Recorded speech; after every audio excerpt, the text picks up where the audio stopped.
Friday, where you've got me, Johnny Rolla, and soon Brett Ehrlich, who's going to be joining me not only to break down the news, but also to throw out the trash as we always do. I saw Smiling Dragon's comment, a song for taking out the trash on Fridays. I wonder if I have perhaps contributed to people actually taking out the trash more on Fridays. Plenty of trashy candidates, that is totally true. It was actually somewhat difficult. We've got one or two videos that we might get to in this pre-show that very much could have been garbage people, a few tweets as well. But thank you for being here. We've got our headline story, which we will get to in not much longer. Marjorie Greene, who is such an empty vessel that she will promise, and we'll see, maybe come through on like big changes in federal legislation that were just thrown out as a random thought by Alex Jones. That's what she is. That's what we'll get. We got a lot of other stuff to get to before that, though. But I do want to give people a little bit of time to come on. So if you could hit the like button, let's see how high we can get that percentage. I'm seeing right now, it's looking like it's a little bit less than half. Not bad. Hey, Scotland, how's it going? But you're thinking about it right now, thinking, do I want to move my hand? Do I want to click the like button? Why not? It'll make me a little bit happier. It's a Friday. I could use it. But anyway, let's start off with a little bit of good news and then a little bit of weird news. The first is, as you might be familiar, hey, Covert Ninja, glad to have you here for 16 months. Thank you. I am a real person. The first good news is this.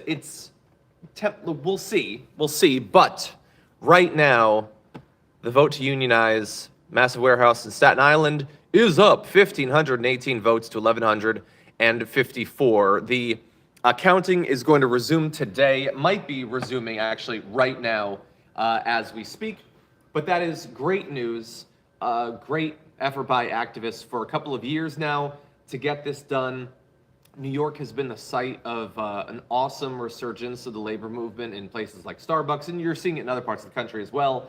And the effort when it comes to unionize Amazon is, of course, happening around the country as well. These are massive corporations, and honestly, if you can do it at Starbucks, and especially if you could do it at Amazon, where can't you do it? I think Amazon is probably, I think that has about as high a barrier as I can imagine for most companies in this country. So that is great news. It's not done yet. We still have to see more of the count, and then of course we're gonna take a look at what happens in Bessemer too, but this is certainly the direction we want it to be moving in.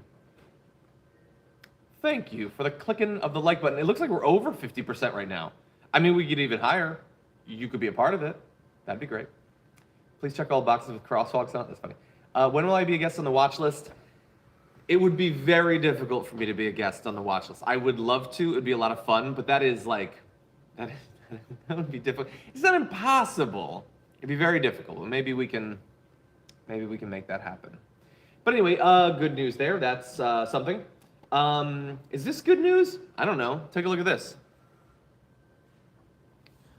Rocket launchers found in a trash can near California middle school. That's weird. I like the idea of us getting rid of our weapons. I like the idea that they would end up in a dump somewhere, but in a trash can near a middle school, that seems weird. But that's not the craziest part. You want the craziest part of this? Okay, there was a line in this that I thought was great. So, grenades and rocket launchers are considered destructive devices. Okay, that makes sense. They're classified as firearms and are therefore legal with proper registration. Now, thankfully, in California, they are illegal if it can be proven in court who it belongs to and that the person knew it was a destructive device. It's a rocket launcher. I think they know that it's a destructive device. But no, that's not even the part that bothers me. If it can be proven who it belongs to. Well, yeah, with anything, you do have to prove who it belongs to. It can't just be objectively illegal. Like, you're not locking up the rocket launcher. Someone has to suffer consequences. Why would that even be in the article? I don't understand it. Mendoza, welcome to Tier 1 membership. Thank you for being with us. Love to have you here. Moondragon says, sorry I missed all the things yesterday. Caught the Q&A this morning. Had to clean up some of my friend's personal items as she died Monday. Oh, I'm sorry to hear that. You do not have to apologize for missing something anytime, especially in that context. Rock Landstone says, I'm Tier 0. I love our Tier 0 members, honestly. I love everybody who watches. I love everybody who chats along. And there's all sorts of supportive things outside of just that, which is great. that you can do. Like, for instance, if you consume, or liking the button's great. If you consume our show as a podcast, rating and review it, always nice. Let me see. I had a question that I was supposed to respond to, and I want to make sure that we don't miss it. We're going to move on to the main story in just a few. Oh my God, there's so much news happening. Let's see where, okay, let's see. So Kenny from Philly, I'd forgotten his question. So yeah, Kenny, it is for you. I'd like to know how you weigh the pros and cons of using horrific platforms, such as the greedy anti-American social media platforms of Facebook, Instagram, etc., and at what point for you would it merit shutting them completely? That is a great question, and obviously, look, a real answer is outside of the bounds of this. Although, you know, that might make for a good discussion actually on the show at some point. Let me write that down. Weighing the pros and cons of social media platforms. Look, it's a great question, partially because obviously I have rubrics, but I haven't necessarily worked through them in my mind. There are platforms that I don't exist on, so clearly I am exercising some sort of, like, I'm not on Gab or Rumble or whatever. I'm not doing Truth Social.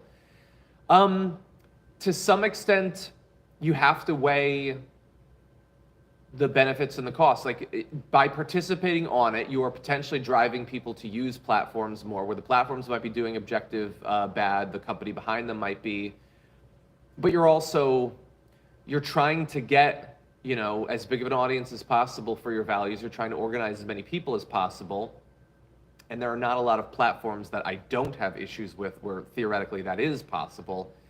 I'm gonna think more about it. I think it would actually be pretty interesting. Maybe I can get Francesca, I can just have an open discussion on the show maybe on next Monday. I think that would be interesting. I like the question though. I like where you're thinking.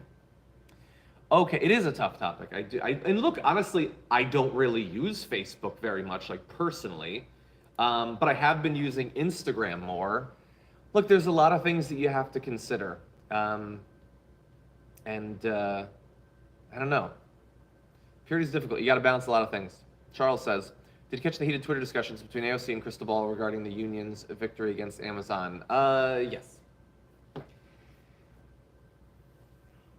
Look, I'm coming into that very late. I have no idea what the background is either between them or honestly the hyper specifics of AOC and like generalized Amazon unionization, let alone that particular one. I honestly don't know. I saw that apparently Christian Smalls, the main organizer, wanted her to have done more. But I also saw in his history tons of stuff thanking her and congratulating her. So maybe there was a falling out. Honestly, I have no idea. I know that she has been doing tons of stuff around supporting strikes and unionization in New York, including in Starbucks. So I honestly don't know. Look, if an activist wants politicians to do more, that seems like only the most legitimate thing in the world. In terms of the media thing, I don't know what their history is. I personally think, like, and honestly, I don't know. This is not about her because I don't know what she covers or what she talks about. There are some people whose careers have become simply trying to constantly take down the most progressive politicians that we have, which is different, by the way, than criticizing, or doing critical coverage of them.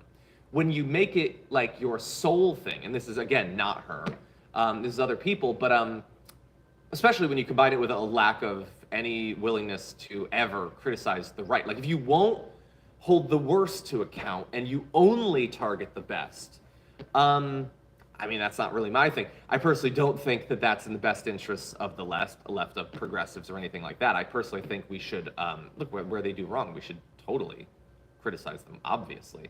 But there are some people who that's their entire career. And you might say, well, how would that help the left? Well, but it's by design, it's not supposed to help the left. It's supposed to help the person doing the criticizing. Because if you have some people that give you hope, and I destroy your hope in them, then maybe the only person you have hope in is me. And for some, the end goal of all of this is not societal change, no matter how many times they might pretend that that's what it is. It's getting you to watch their show. And as I've always said, how many times have I said this? If the end result of all of this is that you watch the damage report, then that is a massive failure on my part. And I have done a grievous wrong to the movement. This is supposed to be just one thing along the way. Anyway, but I have no idea in terms of that conflict. I honestly don't know. I don't watch her content. I don't know what their history is. But I have seen other people on YouTube who, yeah, AOC, like they are 1,000 times more aggrieved about AOC than anyone else. Anyway, here's a fun little palate cleanser. Nine-tailed fox spirit might be on the loose in Japan because a killing stone that has apparently trapped this fox spirit for 900 years has now been cracked. Honestly, I say bring it on. It's hardly the worst thing going around. Anyway, we got to get to some of this video. So this is the headline story. Because you've got the power to do it. We would all get behind you, a bill to pull federal funding out of any school that sexualizes children? Absolutely, 100%. I'll meet with my 100%. I'll meet with my team right after this interview, and we will get to work on it, Alex, because I will do anything I can to protect kids. And I only want allies. You know what? If someone doesn't like me or my legislation, then who cares? Okay. I only want to protect kids. That's why I hang out with Matt Gaetz, who's trafficking them. Okay, so she's gonna meet and start drafting legislation based on a throwaway comment from Alex Jones to strip funding from any school that sexualizes kids. What do they mean when they say that? Acknowledges the existence of the LGBTQ community. If you acknowledge that gay people exist, that is sexualizing kids. In the same way that when you acknowledge that straight people exist, you're trying to have sex with kids, presumably. No, they would obviously never say that. The logic is indisputable, but they're not interested in logic. They're interested in shortcuts politically. Actually making the case for your values and the policies you want is difficult. Nice shortcut is everyone who disagrees with me is a pedophile. Okay. Everyone that disagrees with me wants to have sex with kids. That is what our politics has become. We've been doing, constant coverage of this. What do you think about the fact that that is what American political discourse is right now? Don't cheer uniform sexualized children.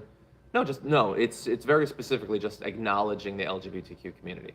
And we've seen the willingness to transition from the demonization and vilification to advocacy for violence. We saw that from Charlie Kirk on the show yesterday. So look, she's not in charge right now, but do you think that if they wouldn't try to pass this next year, like if they take over? Like, we don't cover this just because she's being bombastic. They're about to be in charge. Now, Biden would veto it, one would hope. But in a couple more years, when Trump is back in charge, they're doing it at the state level. Why do we think that it would be impossible for them to do it at the federal level? Why aren't we organizing against this with the same passion that they're organizing to target these communities?